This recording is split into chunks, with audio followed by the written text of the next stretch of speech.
Halo semua, salam Budi Luhur. Perkenalkan, nama saya Nisa Agustina dengan NIM 1912510268. Saya adalah mahasiswi Universitas Budi Luhur, Fakultas Teknologi Informasi dengan jurusan Sistem Informasi. Video ini saya buat untuk memenuhi ujian tengah semester saya dengan mata kuliah Komunikasi Publik dan Presentasi kelompok G1 dengan dosen Ibu Linda Islami.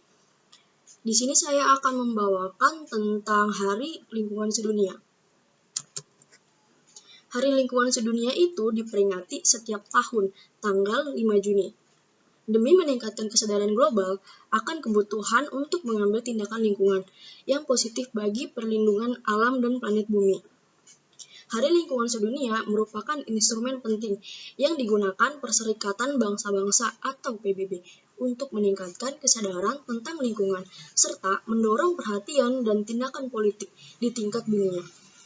Hari peringatan ini dipandang sebagai kesempatan bagi semua orang untuk menjadi bagian aksi global dalam menyuarakan proteksi terhadap planet bumi, pemanfaatan sumber daya alam yang berkelanjutan, dan gaya hidup yang ramah lingkungan. Dan di sini ada elemen-elemennya yaitu extinct animals, world animals, recycle, protect, reuse, dan pollution. Yang pertama ada extinct animals, yaitu kepunahan hewan. Ini sering terjadi ketika tidak ada lagi individu dari spesies tersebut yang hidup di alam liar maupun di dunia. Terkadang hal itu terjadi misalnya saat manusia menyerang habitat aslinya. Di sini ada contohnya, yaitu kura-kura Pulau Bintan. Penyebab punahannya yaitu penghancuran habitat mereka oleh manusia dan juga oleh perburuan liar.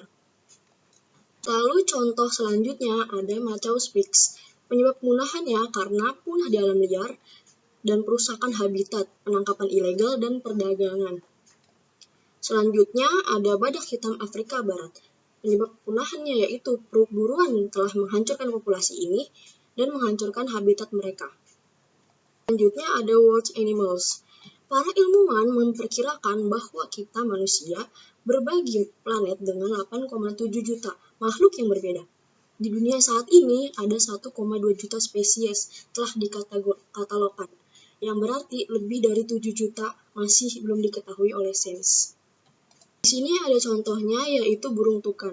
Tukan itu berasal dari hutan tropis. Paruhnya yang besar dan berwarna-warni menjadikannya salah satu burung paling populer di dunia.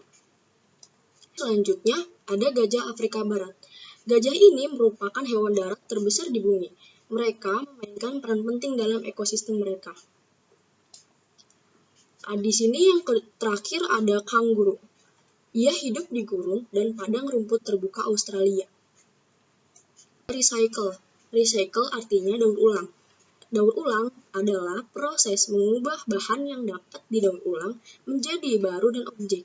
Ini membantu mengurangi polusi dan yang disebabkan oleh limbah. Di sini ada beberapa barang yang bisa di-recycle. Yang pertama ada plastik, yang kedua ada kaca, yang ketiga ada kertas, yang keempat ada logam. Di sini ada contoh plastik, botol dan wadah. Itu dapat terurai lebih dari 500 tahun. Lalu selanjutnya ada kaca. Kaca contohnya botol dan toples kaca. Itu dapat terurai, itu tidak pasti. Selanjutnya ada kertas. Contohnya kardus, majalah, koran. Dia terurainya 2 minggu sampai 5 tahun. Selanjutnya yang terakhir ada logam. Contohnya tembaga dan aluminium. Itu terurainya 50 sampai 100 tahun. Dunia menghasilkan sekitar 300 juta ton sampah plastik yang setiap tahunnya. Hanya 9% dari sampah plastik yang dapat didaur ulang. Selanjutnya ada protecting. Tindakan kecil ini dapat membantu lingkungan agar tidak rusak. Kita harus menjaga planet kita sebagai rumah kita. Di sini ada contoh orang sedang bersih-bersih pantai. Selanjutnya ada reusing. Reusing itu menggunakan kembali dan memberikan tujuan baru pada material lama. Adalah salah satu cara terbaik untuk membantu lingkungan. Ini ada contoh pemanfaatan reusing. Kita dapat memanfaatkan ini dari benda-benda sekitar kita yang sudah tidak terpakai seperti kotak kertas atau kardus. Ini dimanfaatkan sebagai rumah burung. Contoh pemanfaatan dari reusing yang terdiri dari bahan-bahan dan cara pembuatan. Bahan-bahannya yaitu ada kotak kertas, pensil, gunting, tali, dan jerami kering. Selanjutnya ada cara pembuatannya. Yang pertama, kita pola dahulu dengan pensil. Yang kedua, kita gunting pola yang tadi. Selanjutnya yang ketiga, kita tali atasnya supaya bisa digantung. Yang keempat, kita masukkan jerami kering. Jerami kering ini gunanya untuk menghangatkan tubuh burung di dalam kotak. Lalu selanjutnya ada pollution. Polusi itu adalah masalah global. Polusi air maupun polusi udara adalah penyebab terbesar pemanasan global. Polusi secara umum dapat menyebabkan penyakit pada manusia. Berikutnya ada cara mencegah polusi, baik polusi air maupun polusi udara. Polusi air itu yang pertama, jangan membuang sampah di sungai. Yang kedua, menggunakan deterjen yang ramah lingkungan. Yang ketiga, rutin membersihkan air. Lalu selanjutnya ada polusi udara. Yang pertama, mengurangi kendaraan bermotor. Yang kedua, menanam 1000 pohon. Yang ketiga, berjalan dan bersepeda.